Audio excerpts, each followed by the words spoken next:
Yeah, so I'm recording this, guys. So you guys, if you want to take notes or whatever, you can do that. But I'm going to send you guys all a copy. So if you need to pop in and out, I'll send you a recording tonight or tomorrow morning.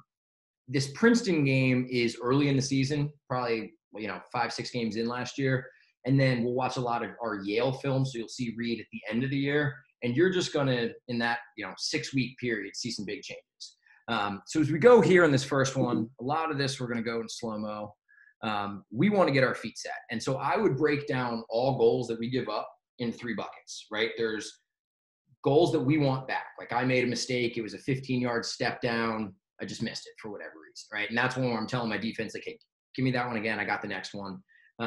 Ones that are kind of on goalie play is the reason we gave it up. And then there's ones that are, the offensive player made a play. You guys have seen Mike Sowers, but like he just does things at points where not that it was bad defense. It's not that it was bad goalie play. It's just he's one of the best players the last 10 years. Sometimes he's going to win his matchup and make plays. And as a goalie, there's only so much we can do about that, right? Kid hit a great shot. Good for him. Then there's those ones that are kind of in between where, it's not a bad goal that the goalie let up. It wasn't terrible defense. It wasn't a dynamic play. It's, a 9-yard alley runner. Kid hits a pretty good spot. On the first one, right, the ones where it's our mistake, hey, we just want to be more consistent. On those second 2 scenarios, especially those ones where kid just makes a play or there's a defensive breakdown that leads to an inside shot, we do everything right. We're not making every save, right? Because the shooter has an advantage in some of those situations. But we want to give ourselves a chance to steal one on every single one. And that comes down to consistent, good footwork, good stance, all that stuff. So as we let this run here, right, this goal that we're going to see, we're going to give up a goal here. This isn't on Reed, right? This isn't a, oh my God, how did we miss this? This is going to be a 9.5-yard shot dead center on the run from Princeton's best midfield shooter, right? So no shame in giving that up as a goalie. But when we let this run, I want you to watch Reed's feet and see how much he's moving, right? Gets to the hash. We kind of take a little baby step there. Now we're taking another step. And then we don't get set. Then that left foot moves again. And then by the time the shot comes, right, his eyes are still on the shooter, so he's not tracking the ball that's already in the cage. He's not getting any press with his hands. He's just kind of chopping down on it. He's not really getting a great step where his body's coming through that shot. All 3 of those technical issues just come down to him never getting his feet set. So as we watch it back in full speed here, it's just 1, 2, 3 little moves. Kid probably takes 6 steps. Reed takes 3 moves. If someone only takes 3 steps or 6 steps, you probably want 1 move, right? And so I would say as a goalie, 3 elements to a save: tracking the ball, right? And I'm saying tracking, not seeing deliberately. I can stare at the green light by my camera here, right? And a ball can be flying here and I see it, right? I'm catching it out of my peripheral, but I'm not going to make that save too frequently. I want to get my nose on the ball and really track that all the way in. So tracking the ball, being properly positioned in the cage, and then having your feet set, right? Tracking the ball is number 1. We need to have that. If we don't see it, we're not going to save it.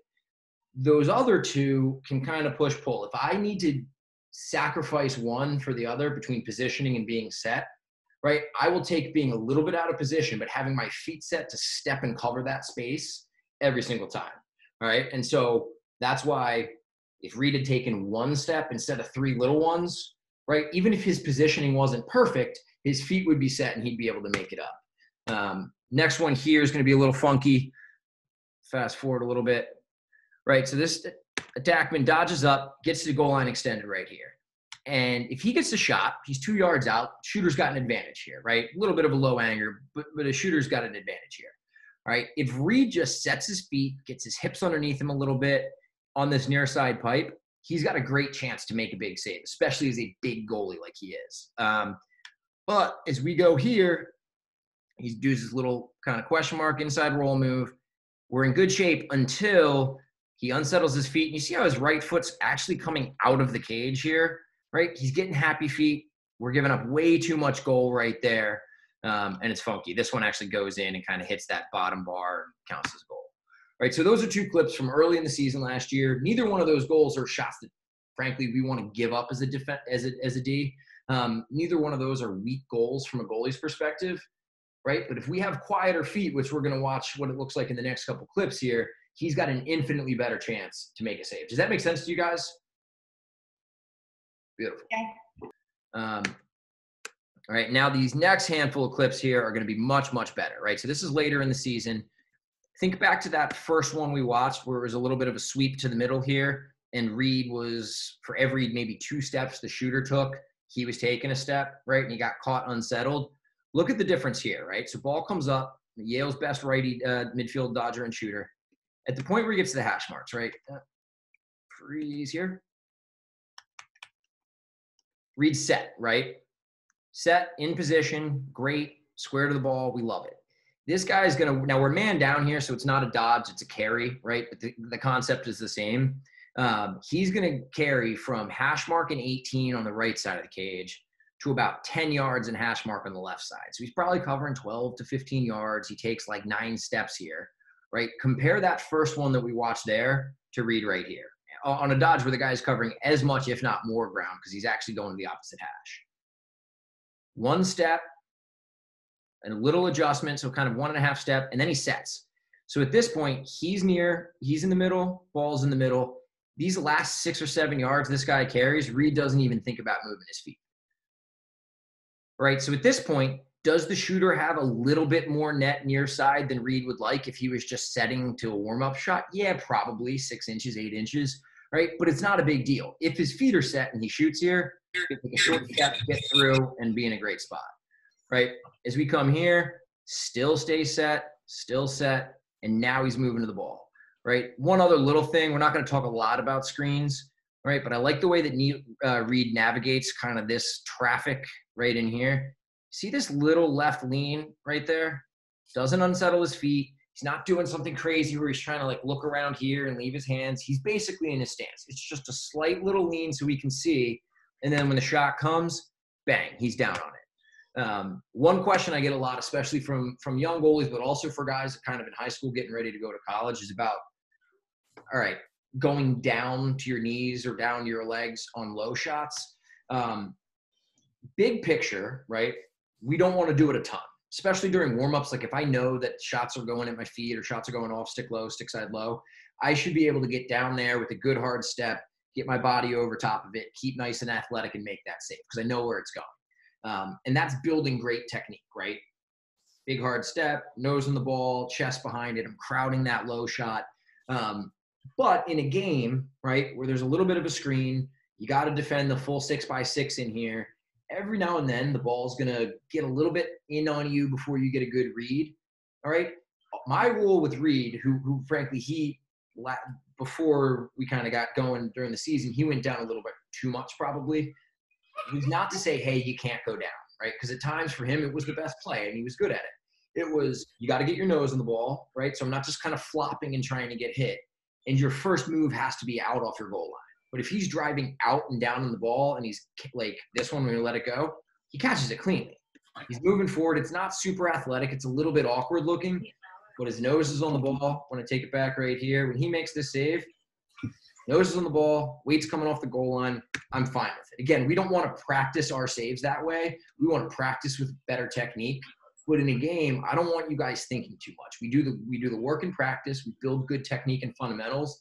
And then in a game, go out there, set your feet, and be reactive. Same idea here, slightly different scenario, right? We're going to dodge down the alley, take this dodge pretty deep, kind of hockey stop, swim back, split, roll. He's going to phone booth dodge on this wing and then come back. He probably runs about 25 yards when this is all said and done and makes 4 moves. Watch Reed's feet. This is an even better example. All he does, right, the only movement right here is just that left foot, right? We'll talk more about that in a little bit, but I call that a re-square. So he's not moving along his arc, right? He's still on the near side pipe. He's in a good spot. But when the ball's up high here, Reed's hips and toes are square to where the ball is. And then as that ball gets probably underneath 9 or 10 yards, all he does is just swing that left foot. So he's now square to the ball where it is. His positioning hasn't changed. He's just squaring his alignment differently, right? Make a couple moves here. Again, Reed's not really moving. Still hasn't moved his feet a ton. Only as this dodger comes up the hash, he drops that foot to re-square. He's still on the near side pipe. Then as he attacks the middle of the field, and ideally this short stick's going to ride him high. But once he gets leverage to the middle of the field, now Reed comes off his pipe But again, feet are set, shot comes, does a good job looking through Superman right here, right? If you guys can get your defenders to play hard like that in front of you, I'll take a screen every now and then. Like, that's fine. And we make a big save. So I think that's a great example of it. Like, the Dodgers doing a ton. The ball's flying, not down the alley, rolling back and forth, gets to the middle. Reed moves like twice the entire time. But he's still always in a great position to make the save. Again, different scenario. This is probably the toughest scenario to keep your feet set.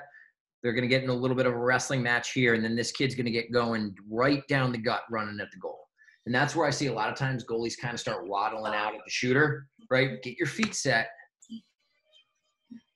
As soon as this happens, watch Reed. The kid's going to throw a little butt end fake, and Reed has to respect it as a shot, right? Because the guy's inside of his range once he gets to about 11 yards. But Reed's going to react like this and still keep his feet underneath him. So we're going slow-mo here. Feet are set. You see that little hand move, right?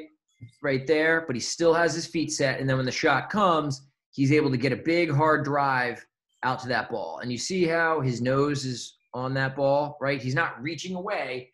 Everything's coming through. He's trying to maintain that distance between his top hand and his nose right there. It's pretty sharp. So you're going to see as we go here, there's a lot of examples of having good set feet. I'm not going to talk about it a ton, but I just want you guys to start thinking about that again. The more you get your feet set, the better goalie you're going to be, because all of the work you do in practice and training starts to translate, right? But if we unsettle your feet because the ball starts flying around and you got 12 people running in front of you and you get distracted and you start getting happy feet in there, all of that work in practice isn't going to translate over 100%. It'll still be helpful, right? You'll still get some pretty good steps. But once we get good as goalies, the difference between good to great or great to elite, it's just consistency, right? It's not the ability to make diving split saves. It's the ability to make hard saves look easy by doing it the right way as much as possible. So we're going to talk about turns here, right? And these are going to be turns on skip passes. We'll get to turns on inside stuff, which are a little bit different later. The big thing with turns, right, is, again, efficient footwork. So I want to turn and I want to land in my stance, get my hips underneath me, and be in control as quickly as possible. So I don't want you to think about turning on the skip pass as fast as possible. I want you to think about turning as fast as possible while being under control. Because if I get there really quickly, but my weight's still falling forward, or if I'm weight's back on my heels and I'm not in my stance, right, we're not ready. We want to go from turn to ready as quick as possible. So we go here. Ball's coming down the alley. Skip pass comes. Turn. Sticks it. Feet are set. And then when the shot comes, boom, big, hard drive out there. Sorry, my dog's scratching to get in. Good boy. Right, feet set, driving out. And then the other thing, again, nose is on the ball. See how his helmet and his head is following his hands here? That's excellent. And then first place we look every time we make a save. Where's the first place you guys look? Doesn't matter. Someone chime in. Yeah. Like where the shot came from. Exactly, right? Big picture, people are like, look downfield. Correct, right? But look where the shot came from. In this case, it's super pronounced because the shooter just got blown up. So now we have like a 4.5 on 3, 5 on 3, 6 on 3 going the other way. Probably 6 on 3 because this kid might be the fastest player in the country. Now, we got to be aware of this guy here. So result is bad, execution is bad, but the thought process is right. Right, so your clearing progression, I would say, is behind the shooter, assuming it was a midfielder, not an attack, like on the goal. Look behind the shooter, look opposite box side next, right? Because all these special unicorn offensive midfielders, like they're going to evaporate if they get stuck on the D side of the field, so they start running to the box, right? So we can find a little bit of a soft spot opposite box side, and then it depends on your clear. If you have a short stick checking down, look to him. Otherwise, we'll kick it out to the sides. But behind the shot and then opposite box side are always your first two reads. So this is our example of a kind of bad turn right here, but it's subtle, all right? And so pass comes here to here, right? This is interesting, right? It looks like a good turn. He's in the good position. He's taken away the near side. If he just is set here, or if he turns with his hips underneath him a little bit more, he's playing it perfect. All right, this looks good, but what I want you guys to focus on here is not his feet, all right, but his hips. His feet are set, but as this guy starts winding up, one, he does bring his feet in a little bit. You see how he's too upright? So as this guy's winding, see how he's still dropping his hips down? And then when the shot comes, he's still sinking into his stance, right? You got to get set. And that lack of having his feet set and ready, right, leads to this. Again, kind of a poor punch, not really seeing the ball that well. It's not that bad, right? It's probably 80% of a correct turn, but because his hips aren't underneath him, don't worry about hips. He's just not ready and in that set stance. His body's not still. He makes his life a lot tougher. Compare that with this clip right here. Little bit different, right? Because it's a high and tight instead of a low and wide, but same concept, left wing, X feed, right? Look at his turn here.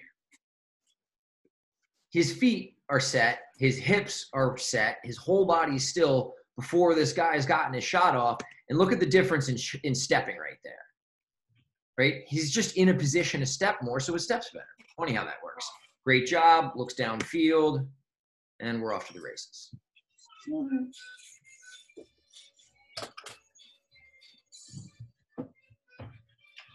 So this one right here, this turn is a little bit of a blend of the turns that we're talking about here, and then that re-square that we just briefly touched on a little bit with the quiet feet, right? So the ball's down low here with Sowers. When the other team's best player and best feeder has the ball, we need to be as ready as we're going to be that day, right? With Princeton, we know that they're going to have him be the guy throwing those feeds inside more often than not. He's going to be the decision maker, as he should be. So Reed's extra ready right here, right? What we're seeing happen here, and this is more for you older guys, I don't want you young guys to worry too much about this, but this play on a man down is one you're going to see a ton if you haven't already, right? Is a little seal and slip. So just let the ball get there, right? This guy is going to come in and set a seal as he steps in behind to shoot, right? And they're really trying to create a 2-on-1. So if this guy, if BJ, our long stick midi, fights through the pick or fights through the seal real hard to get to this step down, he's going to slip to this space and look for this feed. If he lands on the seal and holds it, right, especially if the seal's a little bit tighter in here, right, they'll just throw it in here and shoot behind it. But from Reed's footwork standpoint on his turn here, this pass is going to come up the hash, right? He's not moving from his pipe to the second spot on his arc. I want you guys, especially you older guys, to stop worrying about those corner spots. You have your pipe, top center, and then the area in between. But don't pick one area in between that you always get to because it's going to depend on the situation. All right, for you younger guys, sometimes having a more rigid kind of 5-point arc might make sense until you get a little more comfortable. All he's going to do, just drop his right foot. His left foot's not going to move at all. All he does is just adjust that little right foot step there so that he's square to where the shot's coming from, and then he's able to get a pretty good hard push here. In a perfect world, right, if we were going to nitpick, we'd like Reed's back foot to come through a little bit more here so he's not in such a lunge. But that's a heck of a save, and that's a pretty good footwork on that turn. Last turn right here, just to show a wing-to-wing. This is Stover last year in the NCAAs against Syracuse. What we want to do ultimately on these skip passes, right, if I'm picking up a ball here and I'm shooting on you warm-ups, just a step down, even if I'm shooting the ball hard, right, manageable, right? But if I have, you know, Clinton and one of you guys throw me a feed across, make you come across, and then I shoot, it's still not brutal, right? But it's gotten a lot more difficult. We've added some movement, we've added some ball tracking, and we've made your life a little bit harder. All right. And so as an offense, we love to skip the ball. It's tough for the defense, but it's also tougher for the goalie. We as goalies want to take some of that advantage back. And the way to do that is if I can turn and get my feet set before he gets his feet set to shoot, right, that makes our life easier. If any of you guys have watched our Penn games the last couple of years, our attackman, Adam Goldner, who broke the Penn scoring record last year, he shoots the ball 101 with both hands, right? So he's got a very hard shot. He's got a very accurate shot, but he scored 60 goals or whatever it was last year, never shooting the ball 100 miles an hour in a game, not relying on trying to pick little spots in corners. He got the ball in and out of his stick as quick as anyone I've ever seen. And so the goalie they don't have a chance. They can't get their feet set. They can't find the ball, right? But if we can turn and get set, we start to take some of that advantage back. So this is a great example from Stover. Ball's on this opposite side wing. When he skips it through, Stover, big, nice turn, and he's set. He's set before the shooter's feet are set to shoot, and he ends up taking a 7-yard step down from a Syracuse first-line midi, and he makes it look like a pretty easy save, right? And that's what, for older guys, sometimes when I'm watching film and thinking about, hey, what's our 2022 goalie list going to look like, or what's our, I don't necessarily want a highlight reel that's all like dynamic sliding, crazy, like get a piece, highlight reel saves. I want to see hard shots that look easy, right? Because the goalie's got good fundamentals. He's got good technique. He's not making his life harder. So near pipe play, this is another thing I think is really, really important. For you older guys, this is going to be the price of admission at college. You have to be able to play these angles well. And for you younger guys, you can essentially eliminate the other team's ability to score from certain areas. Because at the 27, 28 age, 26s and stuff like that, guys only have so many moves, and guys' hands are only so good. So as we let this go here, ignore the fact that it came on a skip. It could be an initiating dodge. It doesn't matter. When we have a wing dodge here, right, as soon as this dodger starts decreasing his angle, you get all the way to the pipe, right? So in this case, it's going to be a face dodge underneath. But if he were to split to his left hand, his outside hand here, same concept. We'll see one of those later. The most obvious, so Reed gets in the near side pipe.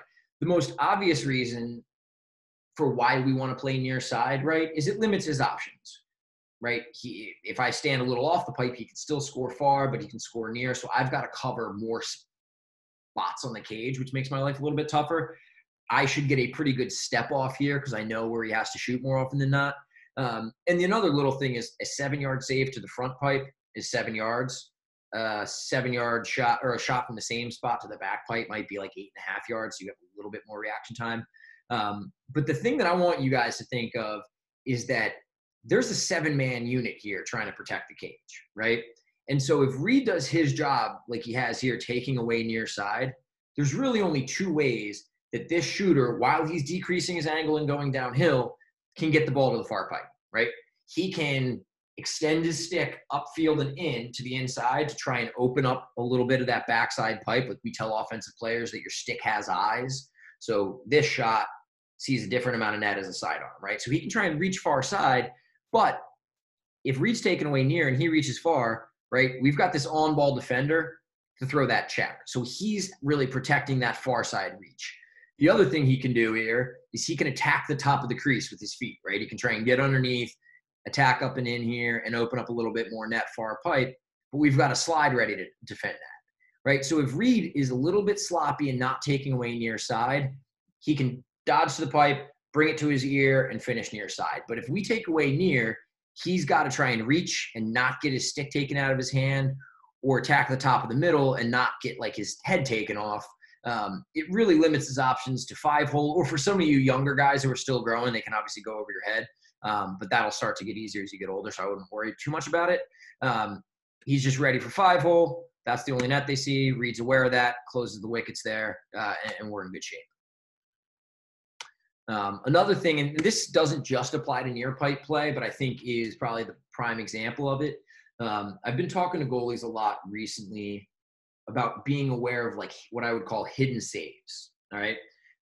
And the way that I would break it down is that in high school, I had a buddy he's like 7 feet tall, 6'11", 7 feet tall. Played basketball at Duke, McDonald's All-American, got picked up by the Lakers, like very, very, very good. And so he would average 6 or 7 blocks a game, right, which is a ton. But if you went and watched the game, for every block that he did, somebody would airball one like 4 feet short of the net, right? Because they're pulling up for a shot, and then this 7-foot monster is closing out to block their shot. They basically shoot it straight in the air, right? So it doesn't show up in the stats as a block shot, right? But did he disrupt that? Was that like, did he make them miss 15 shots instead of the 6 blocks he got credit for? Yeah, and that's really, really important. I think as a goalie, it's the same stuff here, right? So ball's here at X. We're kind of hung here. His defender's hung on the opposite side. He's going to get a shot off if he wants to, right? It's up to us whether we let him have a good shot and a little bit up to a decision that he's going to make, right? So if he just sprints here, he can get to goal line extended and get a shot off. There's really no way that he's going to arrive and not let him at least get to GLE, right? And if Reed is a little lazy or a little loosey-goosey getting to the near side pipe here, he can get to goal line extended, fake and finish near side, fade to the sideline, clean jersey, go celebrate with his teammates, right? Like that's what that attackman, any attackman wants to do. But we've got a 245-pound, three-time All-American who is a Division I football player as well, ready to slide, right? So he's got a decision to make. Is he going to come to goal line extended and try and jam one in near side if something's there? In this case, it's not because Reed's doing his job. Or is he going to take 2 or 3 more steps upfield to give himself a better chance to shoot, right? But run the risk of getting like knocked into the sidelines by big fella coming on the slide here, right? But as a goalie, we let this run, gets to GLE right here, if that, shoots and misses the cage. It goes down in the stats. The only thing it shows up is, hey, 15 missed a shot. But that's a product of just good, consistent, anything. Any of you guys can do that, right? Just get to the near side pipe, right? But good, consistent play forced that miss. An even more example here, right? Low angle, Reed's near side. For whatever reason, when I let this run, like he doesn't see the ball well coming out of the stick. He just missed it for whatever reason because he doesn't get his hands moving. But short angle, defenders upfield, so we can attack up here. Just step. When in doubt, just get off your line and try and take up space, especially as a big goalie. So he steps and he takes that one off the hip, right? But what I love here is 2 things. One, he's already tracking the rebound, right? So I know that at some point he didn't see it out of the stick, but he figured it out at some point, and he's tracking that out here. So he's going to be quick to react to the rebound. All right.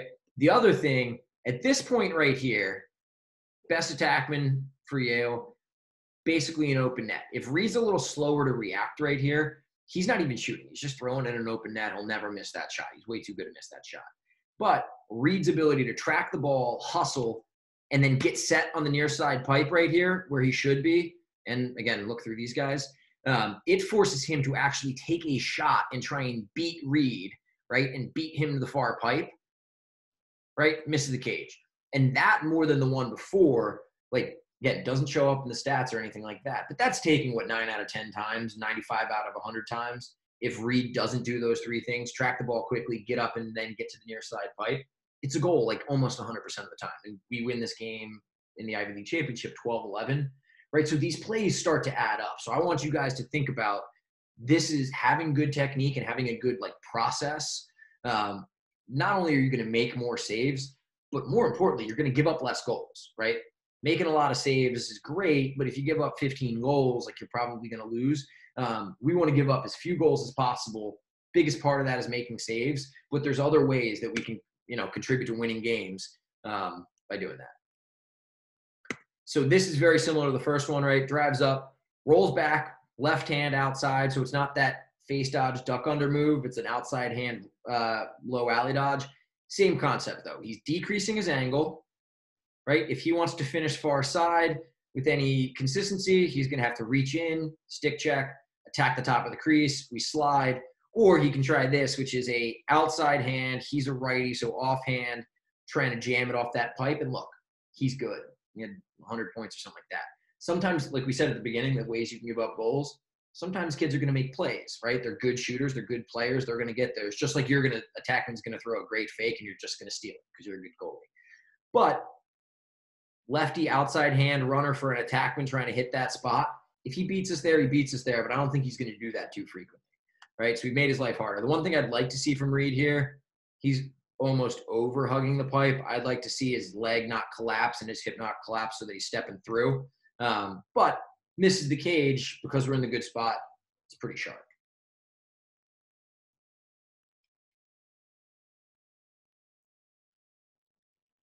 Really good job here, right? This one I would tie back to that second clip we watched at the beginning of Reed not doing a great job on this kind of low angle. It was a different situation, but the shots come from the same spot. If you remember, he ended up having his foot lined up out of the crease, and it was kind of messy. This is a lot better. So look how still he is, right? Kid's 1.5 yards away, throwing fakes, still. As soon as this kid drops the stick, Reed starts to react to it, but he has to, right? Because there's not enough time to see the ball. Like if he sees the ball come out of his stick and then moves, it's already by him. So he reacts to this fake, but he still has his feet underneath him. So as this kid then tries to shoot, he's able to get a big, hard drive up, nose is on the ball, right? The other thing about this too that's important on the near pipe is every step that he takes, because he can't get to the middle and he can't roll back here, every step he takes, he starts to run himself out of an angle. So by having quiet feet and by forcing him to try and move us, by making him throw this fake, right, because we're not giving him anything to see otherwise, he's running himself out of an angle, right? So he ends up, we soak that fake. At this point, he's shooting. I mean, I'm not a physics major. I was a history guy, so, I'm not using that a ton these days. But I don't know about the physics of how he's scoring from right there, right? But he's shooting from there because Reed's feet were set, took away the near side pipe, soaked a fake, right? And then he's doing a great job of catching that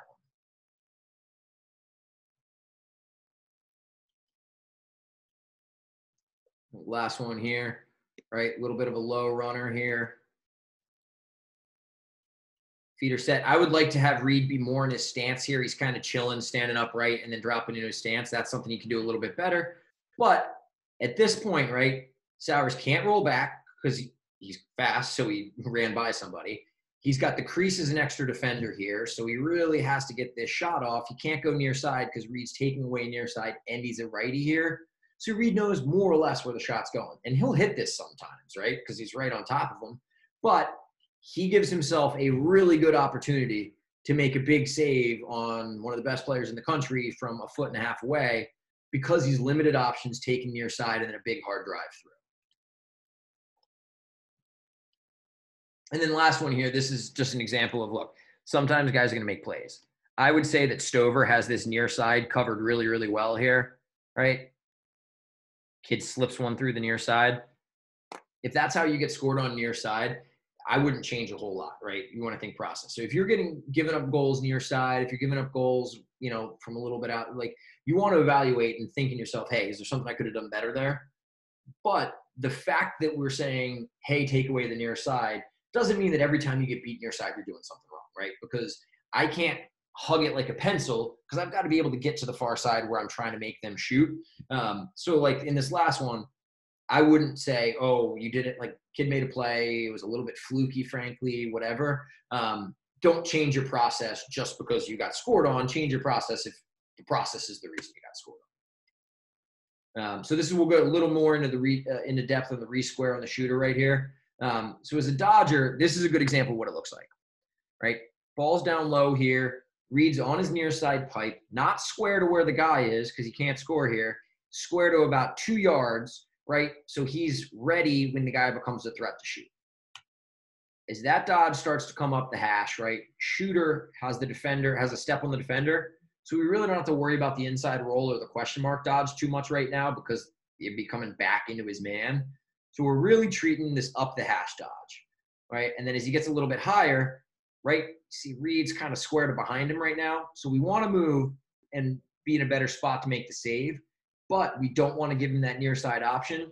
So all he does is drop that left foot. Now his hips are square here. Shot comes, misses the cage, but he's able to get a pretty good step off. The tough thing is that Reed, you got to make a decision here. So he goes to re-square, and right as he's re-squaring, the shot comes, which contributes to, it's a little bit of a funky step. He's getting a little rotated, and his hands are kind of both coming over as opposed to letting that top hand go.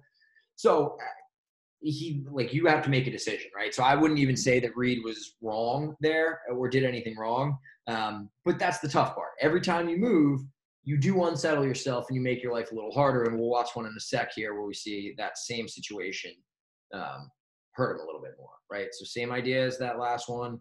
Square it to the low angle. Re-squares to the high angle. But then as the shot comes, he's moving. This isn't a step to the ball. This is a step along his arc. He gets caught moving as the shot comes. This does not look like a lot of those steps we've seen where his whole body's coming across, everything like that. He's just reaching with his front, getting rotated. All of that's just a product of not having his feet set. But it's hard to do, right? It's really hard to do. It's not saying that this is something like You can spend as much time as you want on this, and we worked on this every single day for 3 months. You're still going to make mistakes. There's no perfect solution, but it gives you a little idea of what he's trying to accomplish there.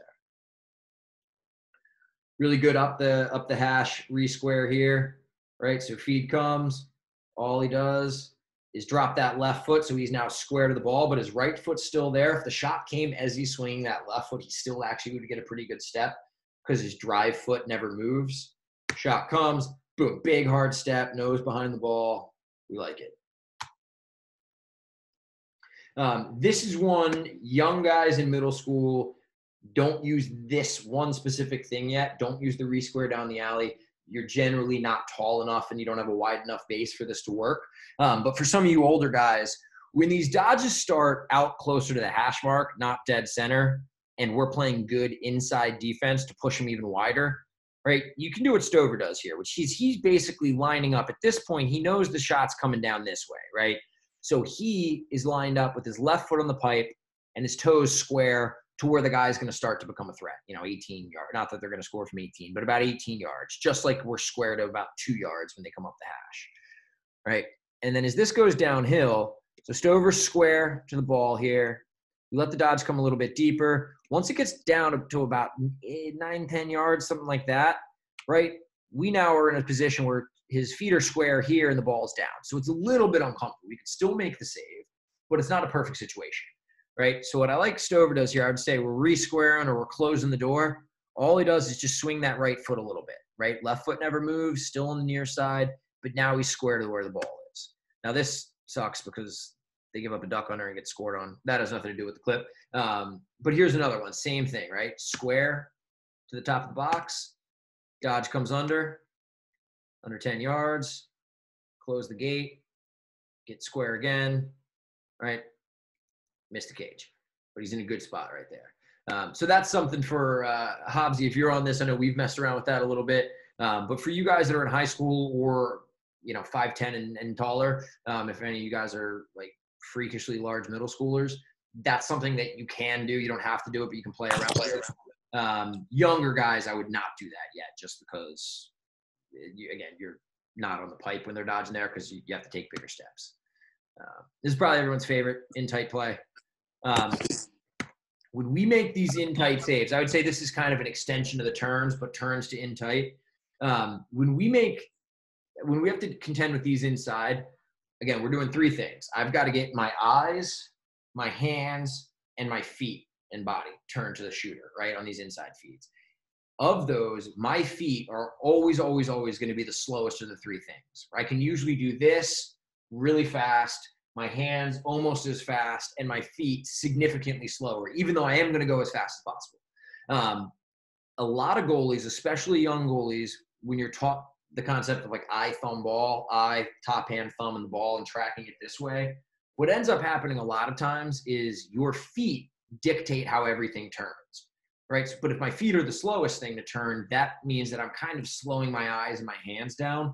I want you to turn with all 3 things as fast as they can go individually, right? So what's going to happen a lot of times is I'm going like this, my feet are coming, but I'm going to find the ball in that shooter's stick significantly before I get my feet turned.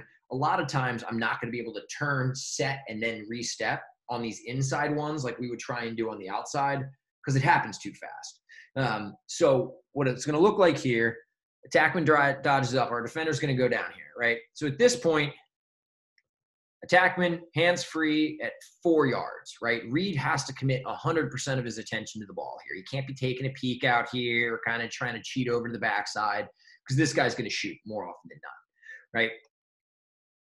Kind of change the directions, right? This feed's going to come in here to 41. And what I want you to watch is Reed's process. Feed comes in. Reed's eyes are there. His hands are coming. His hands are going to be there in a split second. His feet are coming, but they're still basically square to where the feed came from.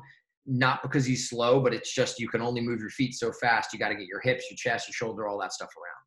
But because he got his head around and because his hands are coming, he's giving himself a chance. He's found the ball, right? If his feet were dictating when his eyes got around, he's not even going to see the goal get scored here. So he's found the ball. He's able to turn and step in one motion. get his nose on the ball, get a great hand punch, right? This is at 11-11, a little under 2 minutes left in the Ivy League finals. We clear, go score 12-11 and end up winning the game, right? So big play. I think the two things to take of this, one is process, right? Everything's turning as fast as possible. The other thing is this is the third of these in-tight feeds that he saw this game. And the first two, he gave up goals. He did everything right. His process was good, right? But it's a 4-yard shot, so you're going to get scored on a lot. But he didn't get scored on in the first two and then get frustrated or start questioning himself or his process and start changing things and trying to run out and hit guys like some younger guys do, or trying to jump around in the cage like some older guys do. He stuck with the plan. He did everything the right way, and this is how it pays off. And if you do that the right way 10 times out of 10, you're going to steal 3, steal 4. If you do it the right way 5 times out of 10, you'll steal 1 or 2, but you're probably not going to get any on the 5 that you didn't do the right way, right? And so our numbers and our success rate is going to go significantly down. I mean, you guys are all from Philly, so trust the process. You kind of get it. Couple more in tight ones here, right? This is that same man down play we talked about a different time through. This one, they get that seal further in here, right? Same thing, 2-on-1 between these guys. We fight through. He slips, and the feed's going to come inside, right? So a couple things. Really, most of this is the exact same as we've been talking about. The one difference here that I want you guys to be aware of is this is an inside hand feed, right? Normally, your coaches are probably going to tell you to put this in your outside hand, right? So it would be in his right hand, and from there I can push and leave it near side or pull and finish far side, right? When I catch this going downhill here with my inside hand, so in this case is left, it's going to be very hard to catch it here and then finish where the ball came from. I've got to catch, open up my shoulders, and I really have to push it. I can go high hip or low, but I almost have to go to the far side. I don't really have to, but functionally 9 out of 10 times with that inside hand, they're going far side. So that makes Reed even more ready to step and drive and attack that thing right there. The kid actually tried to twist it. Sneaky bugger. But that inside hand thing, I think we're going to have another inside hand coming from the other side of the field here. The same thing here. This is the same as the last one, except for I want you to see the inside hand on the right side. The other difference between this and the last one and all the other ones we've watched so far is this one's actually more challenging, right? Because the feed's coming from X, not from outside of the hash, or even I would have you guys play anything outside of if you drew a line like a tangent straight from this to goal line and this to goal line, I would consider anything in between X, anything outside, I would play wide. So Reed, instead of turning from his pipe to top center, has to go from X to top center. So it's a 180-degree turn. So he's going to kind of do like a quick jump turn, right? But inside hand finish, pushes to the far side, and Reed's able to get a big hard drive on that right there. So it's really good stuff. This might be the last inside one here. More often than not, when guys catch the ball going downhill like this with their outside hand, right, they're going far. So Reed waits. He does get a little back on his heels here, which we don't love, even though it doesn't hurt him. But he's stepping early here. Maybe you don't want to go quite as early as he does, but he's able to go early, not because he's guessing. He's anticipating, right? Guessing means I'm just kind of randomly picking something. Anticipating means I'm reading the shooter, I'm reading the situation, and then I'm going. And you guys aren't thinking about this. You're not thinking, oh, it's an inside hand or, oh, it's a downhill. Like, if you think like that in a game, you're going to think too slow, and it's going to slow you down. It's not good. But this is stuff that you're going to work on in practice. You're going to work on in film. You're going to get a lot of reps at, and you're going to start to feel it, right? You're starting to feel, oh, inside hand is going there. You're not thinking it, but you've just faced that shot a lot, and it's a little bit of muscle memory and a little bit of kind of building your mental database of what the shots look like. So you're able to get a good block right there.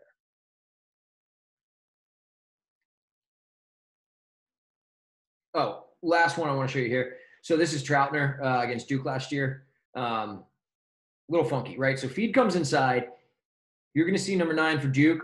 That little butt end fake, right? He's trying to get him going low. It's a good fake, right? Good players aren't doing these big loopy fakes. They're just little like pumps and hitches to get the goalie moving, right? Troutner reads him going low, and he starts to drop. He's wrong. Shot comes up, and he just does whatever he can to get high. The reason I'm showing this one is to tell you guys, I would rather you in tight, trust your read, trust your gut, especially you older guys who've been playing for a while and have a pretty good base of these. You can get scored on being right in your read, but being a little bit tentative and hesitant, so you're late. Or you can get scored on trusting your read, being decisive and committing to it and being wrong, right? I would rather you guys get scored on, my personal belief is get scored on being decisive, not being indecisive, right? And I think you'll get scored on less being decisive than you will if you kind of are a little bit hesitant and unsure of yourself. So as soon as this guy pumps low, I don't think that he's wrong for going low, because he could shoot it low if he doesn't react to it, right? Trust your read, make that play, and then go. The other thing that I want you guys to think about in tight too is, Hobbs, you there? Maybe not. Well, let's see. So one of you guys turn, who's unmuted here? I'll talk to you for a sec.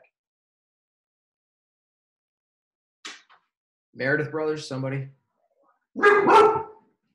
Yeah. So for you guys, right, if on your very best day, very, very best day, you're seeing the ball great, you're stepping great, everything's clicking.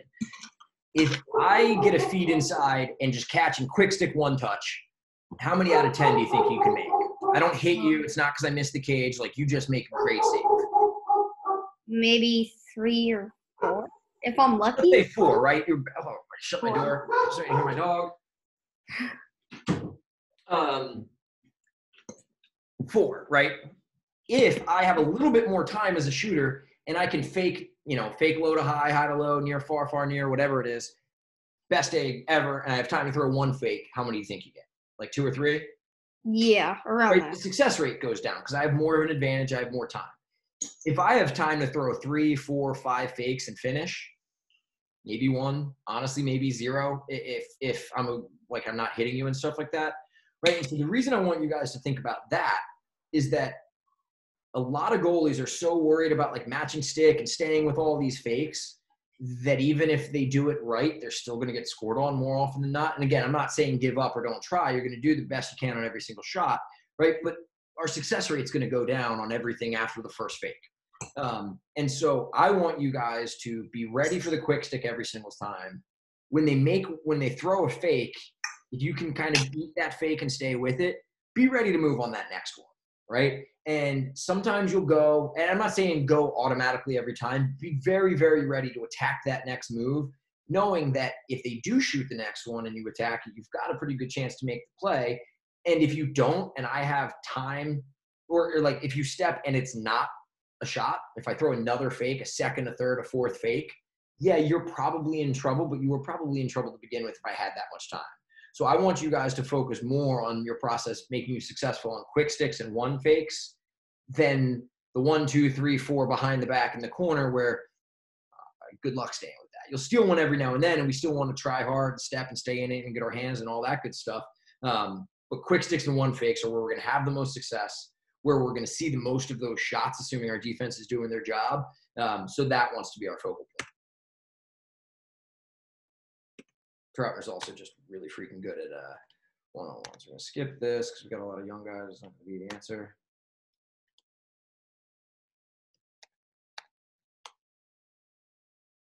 All right, so last couple things I want to touch on here really, really quickly is just a communication kind of quarterbacking stuff, right? So we're man up, end of the penalty expires, guy releases right as we turn the ball over, right? So really bad situation. This kid's coming out of the box and picks up like a 60-yard breakaway here.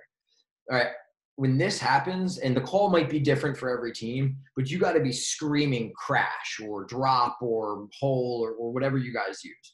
Right, and we want to get our guys in there to about 9 or 10 yards at the absolute most at the perimeter in a 4-on-3, right? And so our problem here is he starts at 17 yards, starts to flip his hips around to the ball. And then at 14 yards, his hips are now committed to the ball. Once this guy squares up to the ball here, he's not able to really get involved to anything else that happens after that, right? So if he's down at 9 yards and waits, we've really condensed the space. We've started to gain a little bit more of an advantage, and we've made them carry deeper, which takes time, which gives us a little bit more time to kind of crash in with some of these other guys, although this is obviously a long gap. When he commits here, that forces him to wait a little bit longer to get out, right? Because we can't allow this easy 2-on-1. And then we're just a little bit late getting to disrupt this shot. Reed's got to get near side as well. This is a very, very good shooter at 10 yards. He's just one step short of getting there. But he's one step short of getting there because we didn't crash in hard enough to be able to let him go one step early, right? And we give up a shot. What it should look like if we're doing a better job is this. Same thing, unfortunate situation, ball kind of squirts out of a scrum, someone's cherry picking over the top, and then get going downhill. But we do a much, much, much better job here. You can see this point defender react to the crash call coming from the goalie, right? He's kind of out here, and then he hears crash, and he's like, all right, drops into 9 yards. Now that we've got our tight triangle, points at 9 yards, everyone's down here, we're in a much, much better spot. So as the pass, same thing, pass goes over here. He's able to leave a little bit earlier. Basically the same exact shot, same exact situation, but because we crashed from that perimeter, our rotations are in a better spot. He can leave a little bit earlier, and instead of being here when the shot's released, right, like on the last one, we're coming through and skewering through his hand and the head of his stick as the shot goes, and he can't hit the cage, right? But we've disrupted that. Easiest thing to do, right, is not make that 9-yard save from Matt Gaudette. That's the Yale kid who's a very, very good goal scorer. Right, the easiest thing to do is not face that shot or face that shot with some contesting bottom hand elbow pressure because we communicated in that crash call. And the last thing I want to do here is just quickly slide control, right?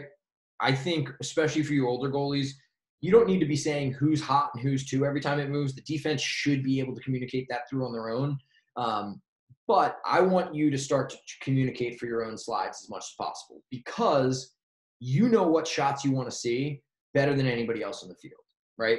And we're not trying to communicate to deny shots. You're not going to deny shots. Bad college teams will still take 35 shots a game. We're trying to deny good shots, but you know better than anybody else what a good shot is and when that good shot's about to come. And so I think that, yeah, you got to sometimes tell guys to slide. Players end up usually sliding on their own pretty frequently. The issue more often is not that we're not sliding when we need to. It's that we slide when we don't need to. And every time that we slide, we create opportunities for the offense. That's not to say don't slide. When we need to go, we go. But if we go when the guy hasn't won his matchup and earned that slide, our life gets infinitely harder. So as we watch this, if I tell you, hey, this 215-pound, Yale midfielder is going to get his shot off 10 yards inside the hash, 9.5 yards, should we slide? If that's all the information you got, you're like, yeah, we should slide well before he gets to 9.5 yards. And you'd be right. But as the game goes on, right, we're starting to get information and read the situation, right? So the first thing that I'm thinking when I'm communicating this here is who's on ball, right? If it's a pole, probably a little slower to slide. If it's a short stick, we're usually ready to go. However, this is Tyler Dunn, who's on the Redwoods. He's an absolute freak show and an unbelievably good short stick defender, right? So I'm treating him like a pole. So I'm like, hey, hold, like, let's hold, right? We're in good shape. Then as the dodge goes, we're reading this matchup. If this dodger were to get a step here, we got to slide and probably have to slide just near man adjacent right here. They had a little bit of a late backside fill. But if BJ slides to the ball, simple forward pass, he's either stepping in for a 1-on-0, playing as a 2-on-1, or if we're lucky, we can kind of create a 3-on-2 here, give ourselves a little bit more of a chance, right? But Tyler is doing a great job on ball. He's all over this guy, lifting, getting on his hip. So BJ's getting out of there. But he's backing out because he's here and hold from the goalie here, right?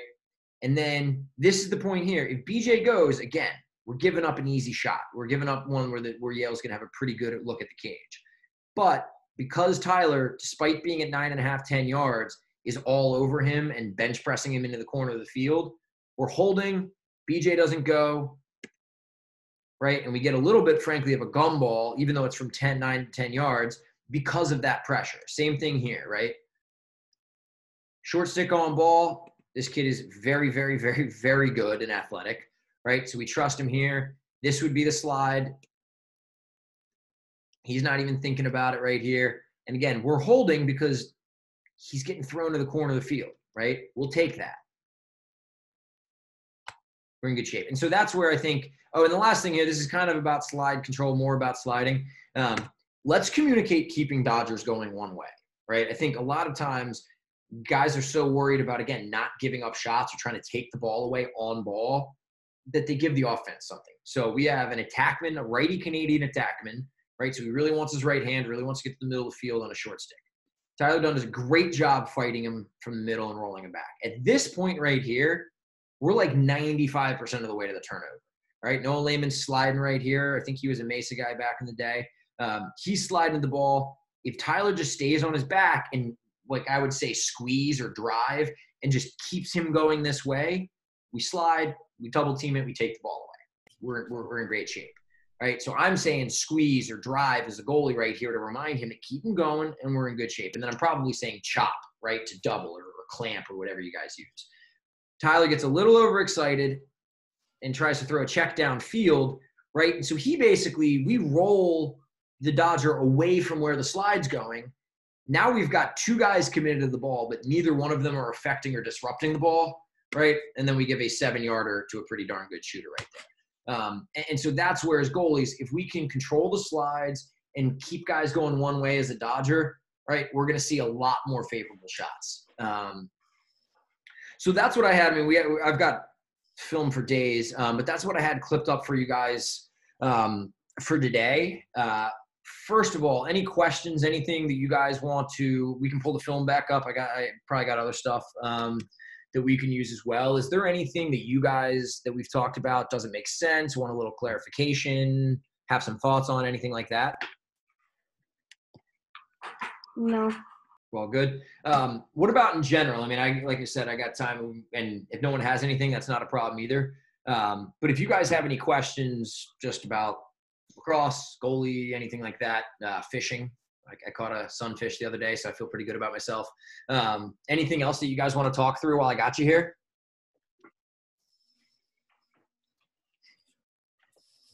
Tough group, Dave, huh? Yeah, well, these guys have been, I think they've probably been on a million Zoom calls this week, just with classes and everything like that. So I understand the Zoom fatigue sometimes. Well, I appreciate that, Dave, man. That was really good stuff, man. I mean, I learned a bunch of things that I've never thought of, and I think about the position a lot. Yeah, so appreciate you doing that for our guys, man. No, thank you for having me. I love doing this. And so I will, I'm going to cut the recording.